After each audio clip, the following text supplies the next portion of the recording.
Ladies and gentlemen, there comes a moment in each of our lives where we stand face to face with something darker than failure, more crippling than fear, and more silent than death itself. It is the whisper in the silence of our minds. It is the voice that says, "You're not good enough. You'll fail again. Who do you think you are?" These are not mere passing thoughts. These are invaders, parasites of the soul, and if left unchecked, they become architects of self-destruction. Today, I ask you not to ignore them, not to run from them, but to confront them and kill your negative thoughts.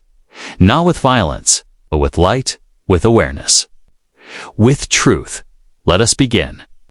You cannot kill what you refuse to see. This truth, though simple on the surface, carries the weight of transformation within it. Negative thoughts are not just passing notions, they are patterns deeply rooted in our experiences, our fears, our past wounds, and often, the voices of others that we've unknowingly adopted as our own. The first step to killing these negative thoughts is not to fight them with anger, but to observe them with clarity. You must be willing to shine a light into the corners of your mind where these thoughts hide. Because the darkness they thrive in is not real. It is simply the absence of attention. Take a moment and consider how many thoughts go unnoticed. In a single day, thousands pass through your mind like shadows on a wall. Most of them arrive uninvited and slip by unchecked. And among these are the ones that whisper, "You're not enough," or "You'll always fail," or "They'll never accept you." These thoughts often wear the voice of a parent, a teacher, a bully, or even your own voice during a moment of weakness. They come dressed as truth, but they are not truth. They are echoes. And echoes have no power unless we continue to listen. To them, Amir, a talented artist, once dreamt of having his own gallery. But one day, during a university critique, a professor told him, "Your work feels too derivative. It lacks originality." It was a passing comment, perhaps even meant to push him to grow, but Amir didn't hear it that way. That voice became a seed. Over time, it grew into a tree that blocked out the light. He stopped submitting his work. He began to doubt every brushstroke. For 10 years, he did not paint. Not because he lost talent, but because he believed a thought that was never questioned. The tragedy is not that Amir had a negative thought. The tragedy is that he never brought it into the light. He never asked, "Whose voice is this? Do I agree with it? Does this thought help me or harm me?" And that's what most of us do. We internalize, we adopt, we accept. But we do not challenge. Awareness changes that. When you begin to observe your thoughts like a curious witness, instead of a silent prisoner, everything shifts. The next time a thought says, "I'm not smart enough," you stop and ask, "Where did this come from? Who told me this? When did I first start believing it?" And then you look for evidence. You look for moments in your life when you were capable, when you did succeed. You begin to break the illusion. To become aware is not to reject the thought, nor to force it out. It is to look at it without fear, to recognize that it is not you. It is just a story. And all stories can be rewritten. Once you recognize that, you hold the sword. The battle has already begun. And now, for the first time, you're ready to win. There's a reason why the most painful thoughts are the ones we never speak about. Negative thoughts are like mold. They grow stronger in darkness and silence. When left unspoken, they gain power. They begin to define how we see ourselves, how we interact with others, and how we walk through the world. But when you speak them, when you bring them into the light, they begin to lose their grip. Expression is the beginning of healing. What you name, you begin to tame. This is not a poetic idea. It's a psychological truth. Silence is the ally of shame. Think of a young girl who grows up believing she's unworthy of love. She never says it out loud, but it lives inside her like a cold shadow. Every time someone praises her, she smiles. on the outside but dismisses it in her heart. They don't really mean it. Every time a relationship ends, she tells herself, "Of course it did. Who would stay with someone like me?" She never tells anyone how she feels, and so the belief deepens. Years pass. The thought has now become a part of her identity. But what if, one day, she sat across from someone safe, someone who listened without judgment? She said, "Sometimes, I don't feel like I'm lovable." The moment the words leave her lips, something shifts. It's like breathing fresh air after being in a sealed room. The lie begins to crack. When you speak your negative thoughts out loud to a therapist, a friend, or even to yourself in a journal, you pulled them out of the swirling chaos of the mind and placed them in front of you. This act gives you a chance to examine them, to question them, and to see how fragile they really are. You realize that they are not monstrous truths, but frightened assumptions. When you keep them hidden, they grow into giants. But when you speak them, they often shrink into the small, wounded things they truly are. Sarah, a corporate manager, always felt like she didn't belong in her role. She had the title, the respect, the team. But inside, she believed she was faking it. Every presentation filled her with anxiety. Every compliment made her uneasy. Then one day, during a team retreat, she chose to speak. She told her team about her fear that she often felt like she wasn't good enough, like she didn't deserve her success. There was a pause. And then, one by one, her colleagues nodded and shared their own insecurities. What followed was a wave of honesty and connection. The very thing she feared would expose her actually drew people closer to her. Her vulnerability didn't make her weaker. It made her human. And in that moment, her imposter syndrome began to lose its hold. This is the power of bringing your thoughts into the light. When you speak them, you strip them of their mystery. You realize that the thoughts that once seemed so personal and unique are often shared by millions. And that's simple. Realization that you are not alone can be the beginning of freedom. Because once a thought is exposed, it can no longer control you from the shadows. The human mind cannot exist in a vacuum.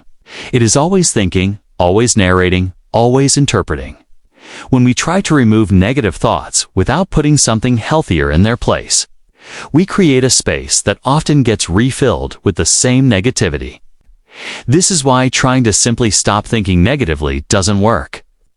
You might push a thought away in the moment, but unless you replace it with something meaningful, it returns often louder than before. The key is not just removal, but replacement. You must deliberately plant new thoughts that are rooted in truth, growth, and self-compassion. Imagine your mind as a garden. If you pull out the weeds but leave the soil bare, weeds will grow again. But if you replace those weeds with flowers, if you nurture the soil, water it, and tend to it daily, then beauty grows in place of decay. This is the principle of cognitive restructuring, something that therapists use with people who suffer from anxiety, depression, and trauma. You identify a negative thought, challenge its validity, and then replace it with a more balanced, realistic one. Let's take the common thought, "I'm a failure." This thought is allowed to repeat without challenge. It becomes part of your identity. But if you catch it and say, "Wait, is that true?" and then look at your life, you might realize you've overcome enormous obstacles. Maybe you lost a job but found another. Maybe you've made mistakes but kept moving. So you replace "I'm a failure" with "I have struggled, but I have also survived." And survival is not failure. It's resilience. That small shift isn't just semantics, it changes the emotional energy of the thought. You go from hopelessness to empowerment. There is powerful science behind this. Research in neuroplasticity shows that the brain rewires itself based on repeated thoughts. When you consistently choose to focus on empowering, realistic affirmations, you literally build new neural pathways. This isn't about lying to yourself. It's about choosing a more accurate and helpful perspective. A student who constantly tells herself, "I'm bad at math," will likely avoid trying and her performance will suffer. But if she replaces that with, "I'm still learning and I've improved," her brain engages differently. Confidence increases. Effort increases. Results improve. A man named Luis once struggled with social anxiety. Every conversation felt like torture because of the thought, "They're judging me," but he decided to try something radical. Every time he felt that way, he paused and replaced the thought with, "I'm curious about this person." That small shift made his brain focus outward instead of inward. The anxiety didn't disappear overnight, but it weakened. Over time, his relationships changed because his thinking changed. Replacement is not a one-time act. It's a discipline. At first, it feels fake. It feels awkward. But so did your negative thinking once. The more you repeat a new truth, the more real it becomes. Eventually, your mind starts choosing compassion over criticism, courage over fear, and truth over assumption. That is the long-term path to healing. You don't just silence the darkness. You teach your mind how to speak in light. There is a powerful shift that happens when you realize you are not your thoughts. Most people spend their entire lives believing that every thought that arises in their mind is true, important, and personal. They never question where these thoughts come from or whether they deserve attention. But the moment you begin to notice your thoughts, instead of blindly following them, you awaken a deeper part of yourself, the inner witness. This part of you is calm, neutral, and unshaken. It is not afraid. It simply observes. And in that moment of observation, you gain something invaluable: freedom. The inner witness is the quiet space within you that watches your mind think. Your emotions rise and fall, and your body react. It is the part of you that notices, "I'm having a negative thought," rather than becoming lost in it. This shift from identification to observation might seem small, but it changes everything. When you can say, "I see that I'm thinking I'm a failure," instead of just believing I'm a failure, you create space between you and the thought. And in that space, you can choose. You can choose not to react. You can choose not to spiral.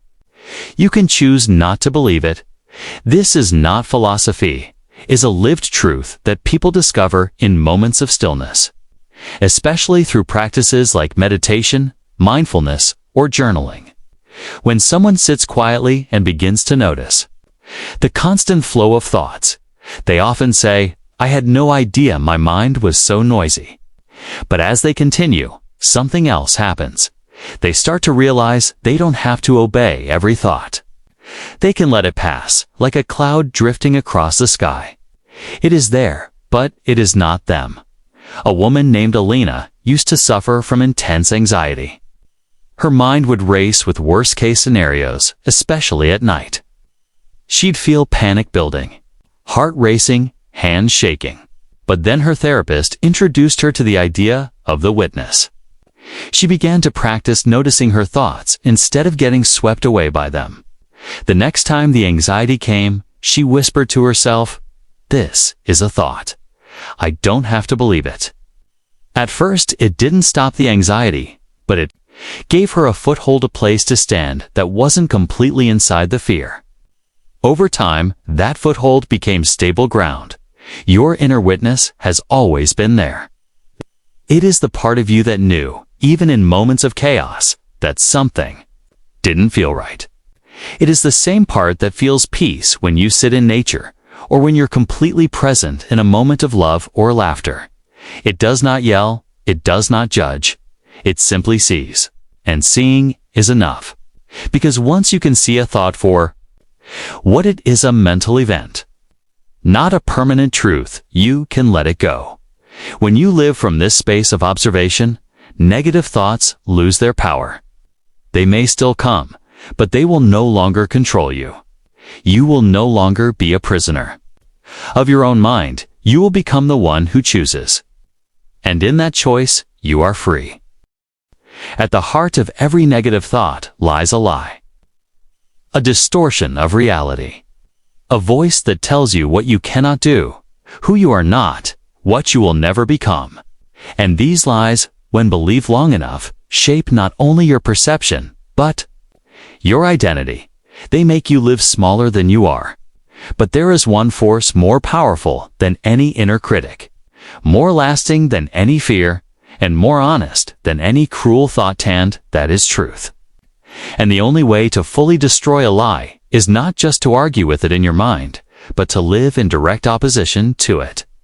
You kill the lie by living the truth. There is a difference between knowing something intellectually and embodying it in your actions. Okay? You can tell yourself 1,000 times, I am worthy. But the true transformation happens when you live as if it's true, when you show up in the world in a way that reflects that worth. This is where many people struggle. They wait until the negative thoughts are gone before they take action. But that's not how change works. You act in spite of the thought, not in the absence of it. You do the thing your fear tells you not to do. You speak up even when the voice in your head says you'll be judged. You apply for the opportunity even when the thought says you're not ready. In doing so, you gather real-world evidence that the thought is wrong. Consider a man named Daniel who had been told throughout childhood that he was lazy. It became a loop in his mind. I can't finish anything. I'm not disciplined. So he stopped trying. But one day, exhausted by that inner narrative, he made a decision. He would wake up 1 hour earlier each day and walk. Just that. No big goals. Just consistency. A month passed, then 2. Soon he was jogging, eating healthier, sleeping better. One morning, looking in the mirror, he caught himself saying, maybe I'm not lazy after all. It wasn't a motivational video or affirmation that changed him. It was the simple act of living differently, consistently, until the old belief no longer fit. Truth must be lived to be believed. If your mind says you're not lovable, then make it your mission to love deeply, freely, fiercely. Volunteer. Help someone in need. Connect. If your mind says you'll never succeed, then break the lie by building something, anything. Write a single page. Start a small business. Show up and try. With every act of courage, you reclaim territory from the lie.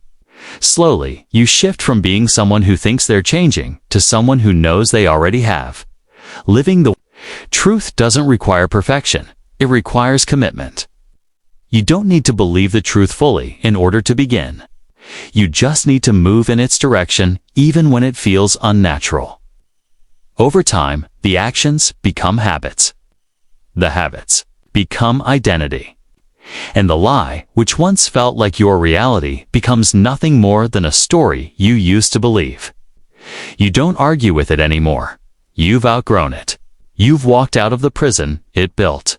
And in doing so, you've killed it not with noise, but with the quiet, persistent power of living your truth.